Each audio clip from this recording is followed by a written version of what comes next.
프레이리의 교사론 네 번째 편지. 보다 나은 진보적 교사가 되는데 필요한 자질들. 지금부터 저는 진보적인 교사에게 필요한 자질에 대해 이야기해보고자 합니다. 그리고 이 자질들은 진보적인 교사가 구체적인 실천을 해나가는 가운데 점진적으로 발달해 나간다는 점을 우선 분명히 해두고 싶습니다. 진보적인 교사에게 필요한 자질은 교사의 역할이 중요하다는 일종의 정치적 판단을 바탕으로 행하는 실천 속에서 발달됩니다. 그렇기 때문에 지금부터 이야기하려는 교사의 자질은 우리가 태어날 때부터 가지고 태어나는 특성이나 재능도 아니고 법령에 의해 부여된 것도 아닙니다. 그리고 이 편지에서 지금부터 다루는 여러 가지 자질은 각각의 가치나 중요성에 따라 순서를 정해 말씀드리는 게 아니라는 점을 말씀드립니다. 모든 자질은 진보적인 교육을 실천하는 데 똑같이 필요한 특성들입니다. 먼저 이야기하려는 자질은 겸손입니다. 겸손은 자존감 부족이나 체념이나 비겁함과는 거리가 멉니다. 반대로 겸손은 용기, 자신감, 자신과 타인 모두에 대한 존중에 그 바탕을 둡니다. 겸손하다면 다음과 같은 명백한 진리를 이해할 줄 압니다. 모든 것을 다 아는 사람은 없고 아무것도 모르는 사람도 없습니다. 우리 모두는 알고 있는 것도 분명히 있지만 모르는 것도 있기 마련입니다. 겸손함이 없다면 사람들은 자신보다 능력이 떨어진다고 여기는 이가 내리는 판단을 존중하며 받아들이기가 매우 어렵습니다. 부족하다고 생각되는 사람들의 이야기를 하게 하는 자질이 겸손입니다. 겸손한 행동이란 생색을 내는 행동이어서도 안 되고 겸손하기로 맹세했다는 이유로 겸손을 실천하는 것과도 다릅니다. 예컨대 성모님께 약속드리오니 제가 보기에 중대한 문제만 아니라면 노래하며 무지한 학부모의 말도 귀 기울여 듣겠습니다. 라고 맹세하고 그에 따라 행동하는 것은 겸손과는 거리가 멉니다. 이는 겸손의 바탕을 둔 행동이 전혀 아닙니다. 우리에게 다가와 말하는 이의 이야기를 경청하는 행동은 인간으로서의 의무일 뿐입니다. 또한 엘리트주의적 태도가 아닌 민주적 태도를 드러내 보이는 행동이지요.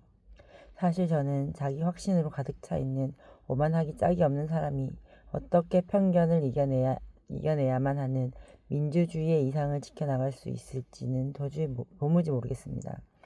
만약 우리가 자신이 말하고 보는 것만 옳은 것이라고 고집하고 본인 이외에는 다른 누구도 그 사람을 감동시키거나 움직이도록 할 수 없다면 그는 어떻게 타인의 이야기를 경청하며 대화를 이어갈 수 있을까요?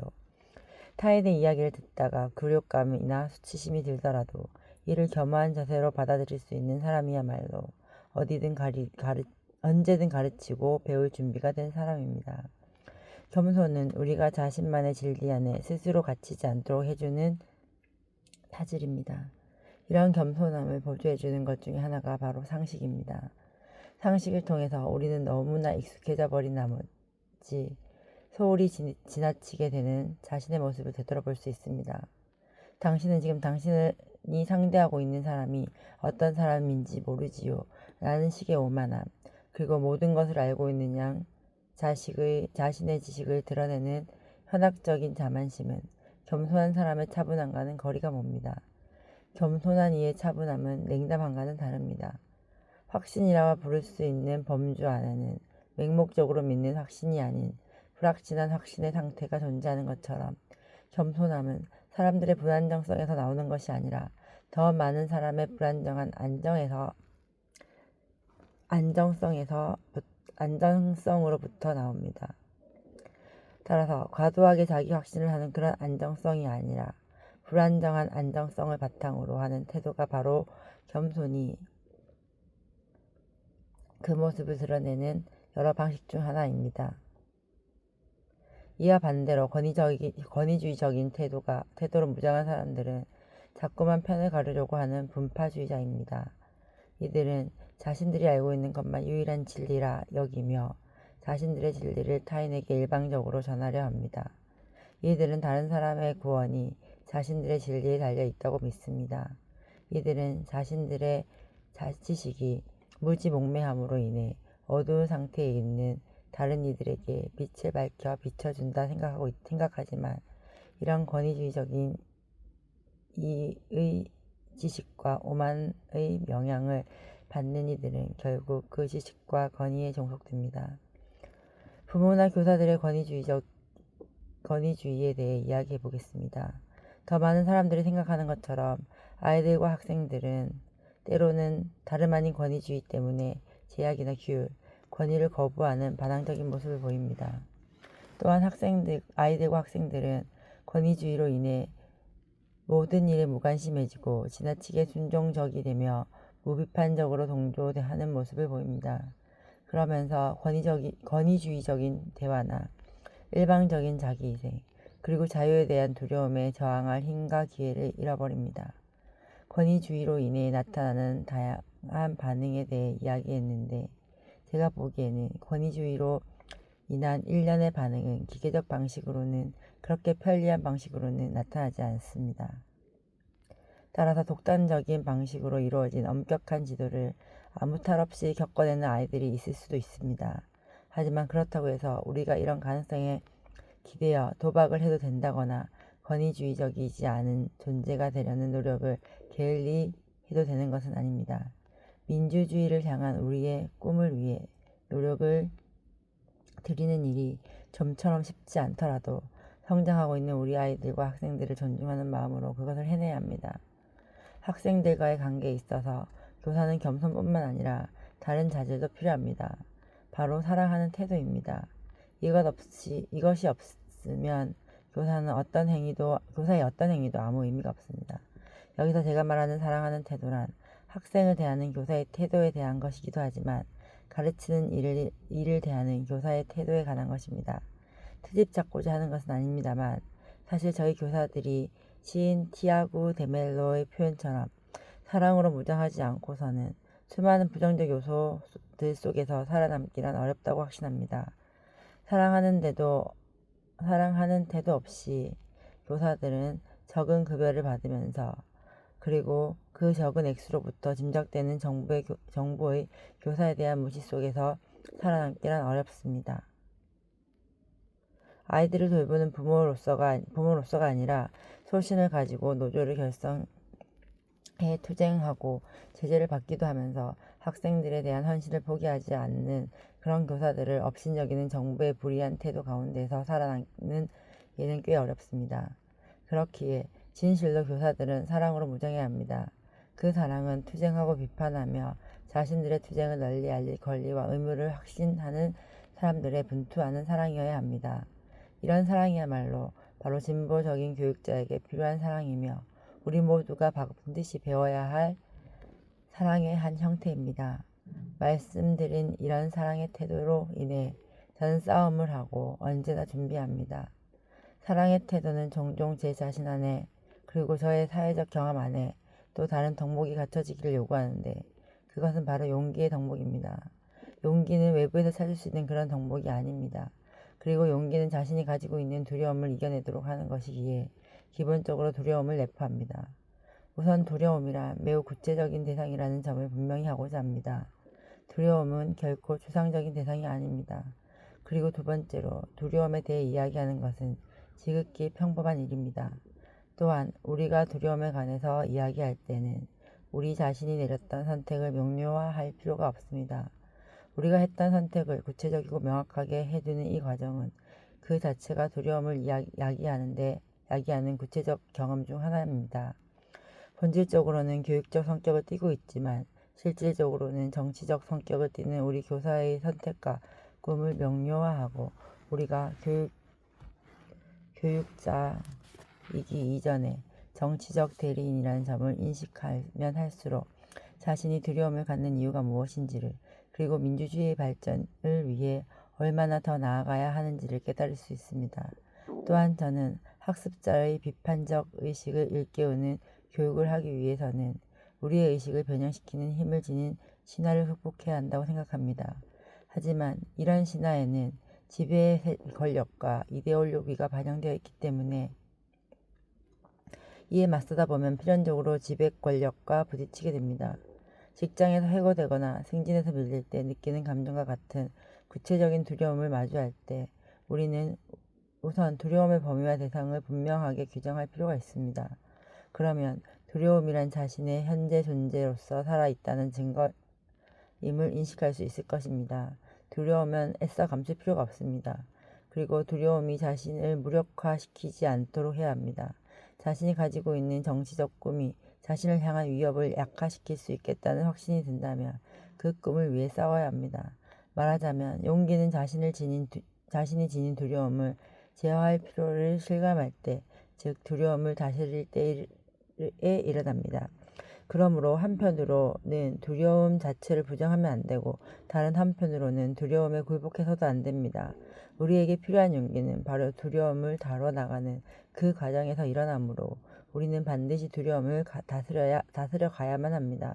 그러므로 우리를 절망하게 하고 무력하게 만드는 두려움은 용기가 없어도 있을 수 있지만 두려움을 대면하고 억제하고 다스려 가면서 제 자신의 인간성을 표현하는 용기는 두려움 없이는 있을 수 없습니다. 용기 없는 두려움은 있을 수 있지만 두려움 없는 용기란 있을 수 없습니다. 우리에게 필요한 또 다른 덕목은 관용입니다. 관용 없이는 어떤 진정한 교육도 가능하지 않으며 어떤 참된 민주주의도 경험할 수 없습니다. 또한 어떤 진보적 교육 실천을 하더라도 관용 없이는 그 실천을 스스로 부정하는 셈이 됩니다. 관용은 관용적인 척하며 자신의 책임을 외면하는 그런 자세도 아닙니다. 관용의 자세란 참을 수 없는 것에 대한 굴종하는 그런 태도를 의미하는 게 아닙니다. 관용은 무례함을 눈감아주는 것도 아니고 피해를 입힌 가해자를 그대로 봐주거나 가해 행위를 묵인하는 것도 아닙니다. 관용은 서로 다른 특성을 가진 존재인 우리가 더불어 살아가도록 이끌어주는 덕목입니다. 관용은 자신과는 다른 대상을 존중하고 그로부터 무언가를 배울 수 있도록 이끌어줍니다. 얼핏 보면 관용이 일종의 호의 같은 것으로 보일 수 있습니다. 자신과 반대되는 것처럼 보여서 별로 바람직하지 않다고 여기는 대상을 자신이 수용하고 용인하는 것처럼 보이도록 정중하고 사려 깊은 방식으로 행동하는 것이 관용에 기인한 것으로 비칠 수 있고, 혐오스럽게 여기는 대상과의 공존을 세련되고 품위 있는 행동으로 애써 수긍하는 것이 관용에 따른 것으로 보일 수 있습니다. 하지만 이런 태도는 위선이지 관용이라 할 수 없습니다. 위선은 그릇된 태도입니다. 위선은 타인에 대한 비하를 바탕에 둡니다. 관용은 미덕입니다. 관용적인 태도로 살아가려면 관용의 덕목을 그대로 품어 안아야 합니다. 관용은 우선 우리가 역사적 존재라는 점에 부합하는 덕목이며, 두 번째로는 우리의 민주적인 정치 선택에 부합하는 덕목입니다.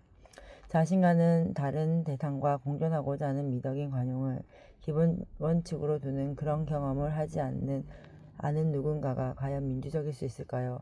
도저히 상상하기 어렵습니다. 관용의 자질은 어느 누구도 책임지지 않으려는 분위기에서 길러지지 않습니다. 이런 분위기에서는 민주주의도 성장할 수 없습니다. 분명한 제한사항과 훌륭한 원칙들이 있어야만 관용적 행동이 있을 수 있습니다. 따라서 관용은 인내하지 못하는 태도와 공존할 수 없습니다.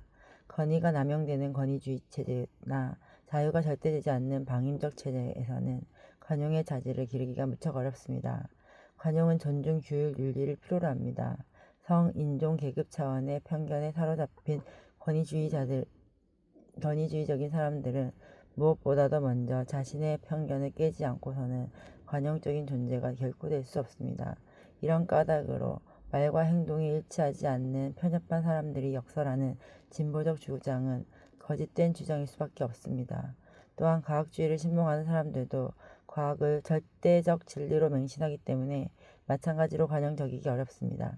이들은 과학적으로 해명되지 않는 것은 그것이 무엇이든 중요하지 않으며 오직 과학만이 확실성을 보장해 준다고 믿습니다. 과학 자체에 대한 불신을 조장해서는 안 되지만 과학주의에 너무 빠져있는 사람이라면 관용적일 수 없습니다.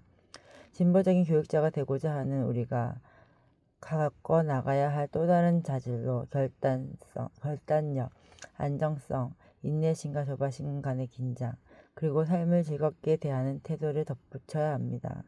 결정을 하는 능력은 우리의 교육 활동에 절대적으로 필요합니다.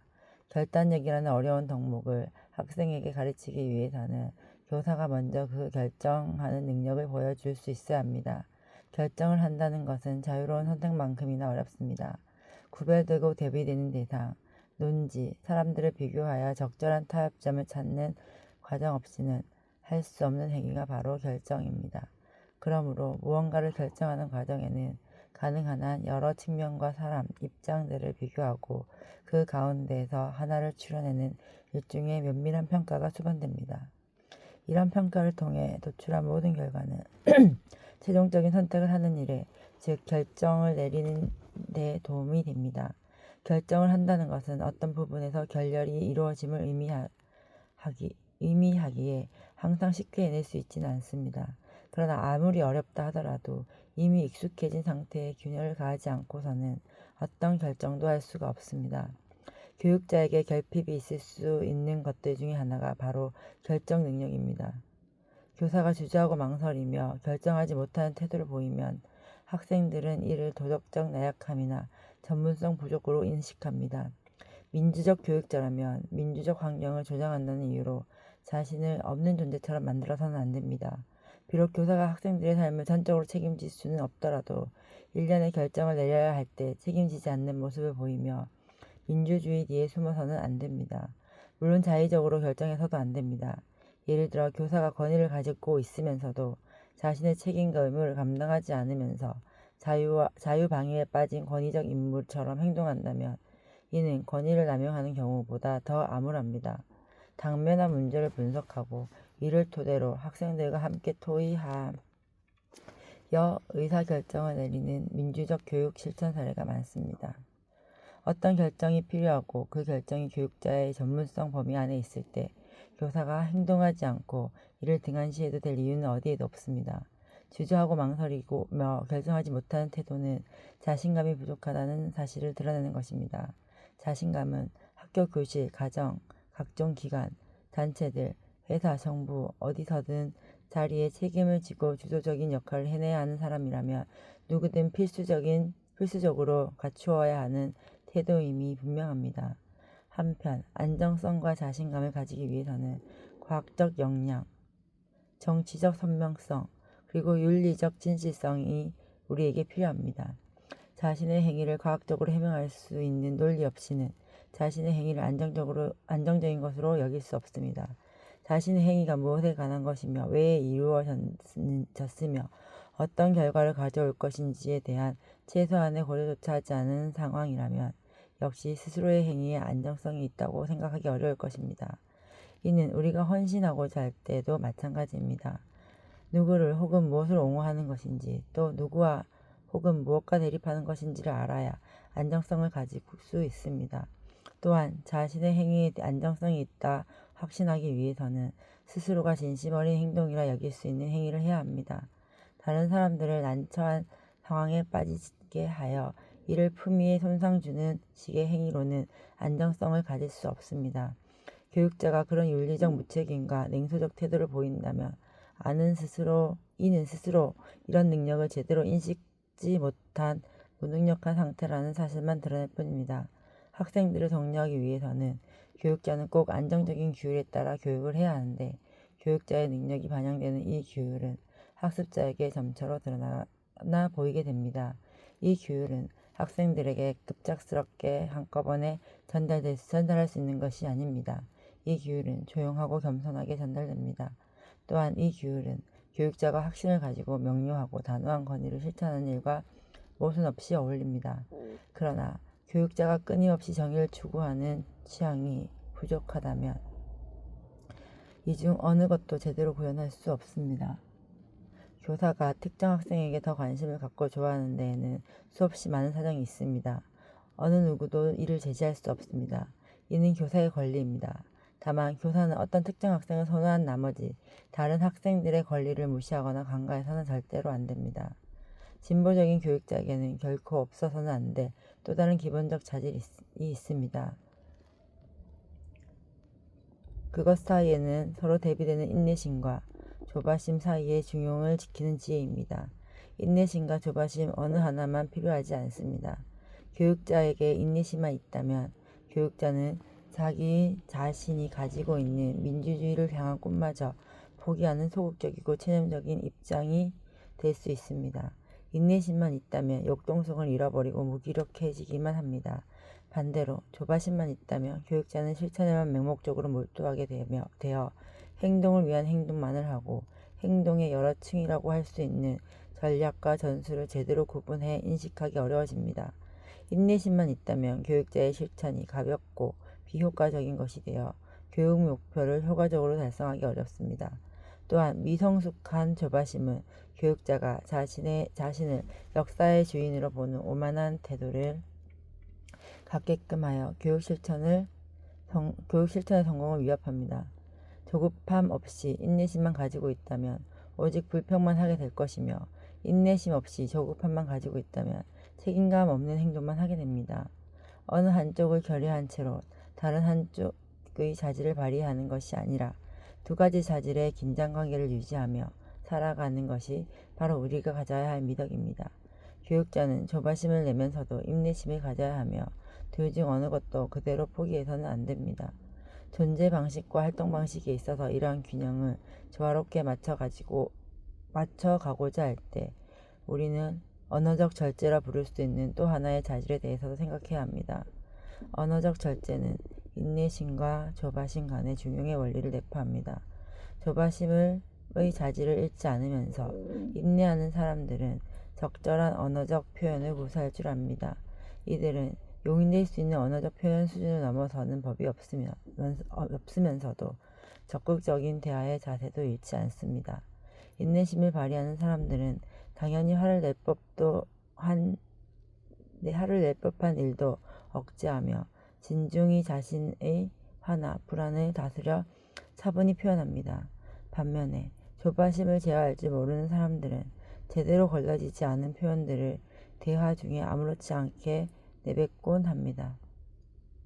인내심을 가지고 대화하는 사람은 언제나 예의를 갖추어 정돈되어 있는 반면 참을 줄 모르고 조바심을 내는 사람은 용인하기 어려운 수위의 가격한 표현을 실제 대화 상황에서도 절제하지 못합니다. 하지만 지나치게 통제된 대화와 전혀 통제되지 않은 대화 모두는 현재의 어떤 문제 상황이 그대로 유지되도록 할 따름입니다. 지나치게 통제된 대화는 현재 상태의 요구에 미치지 못하는 반면 전혀 통제되지 않은 대화는 현재 상태의 요구를 과도하게 넘어서 버립니다. 오직 인내만 하는 교사는 깊은 인정을 가지고 자유롭게 소통하는 대화를 만들어 나가기 위해서 무엇이든 해도 괜찮다고, 정말 거의 무엇이든 해도 괜찮다고 학생들에게 말합니다. 이런 분위기는 거의 무제한에 가까운 인내를 기반으로 합니다. 그리고 예민하고 오만하고 절대되지 않고 비현실적이고 방만한 대화가 일어나는 때에도 결국 그 대화는 결론도 없고 어떤 책임도 지지 않는 상태로 빠져드는 데 그칩니다. 이런 식의 대화는 학생들을 교육하는 데 결코 도움되지 않습니다. 한편 평소에 굉장히 절대된 태도로 대화를 잘하다가도 가끔씩 흥분하는 이들도 있습니다. 이들은 처음에는 절대적인 인내심을 보이지만 어느 순간인가 갑작스럽게 조바심을 내면서 주위 사람들 모두를 불안한 분위기 속으로 빠뜨려 언제나 나쁜 영향을 미치고야 맙니다. 수없이 많은 부모들이 이렇게 행동합니다. 오늘은 허용적인 태도로 이야기하지만 내일은 정반대로 돌아서곤 합니다. 자녀에 대한 부모의 이런 권위적인 훈계로 인해 나타나는 보편적인 현상은 자녀가 겁을 먹고 위축되는 모습을 보이는 것입니다. 뿐만 아니라 무엇보다도 자녀가 회의감을 가지게 됩니다. 부모의 이런 과도한 행동은 아이들이 키워야 할 정서적 안정을 저해합니다. 사랑하는 마음만으로는 충분치 않습니다. 사랑하는 방법을 터득해야 합니다. 진보적인 교사가 가져야 할 자질들에 대해 이제까지 이야기했던 것이 그다지 충분하지 못하다고 생각합니다만 민주적 교육 실천에 있어서 기본 덕목이 되는 삶을 즐겁게 하는 태도에 대한 논의를 간략하게 덧붙이고자 합니다.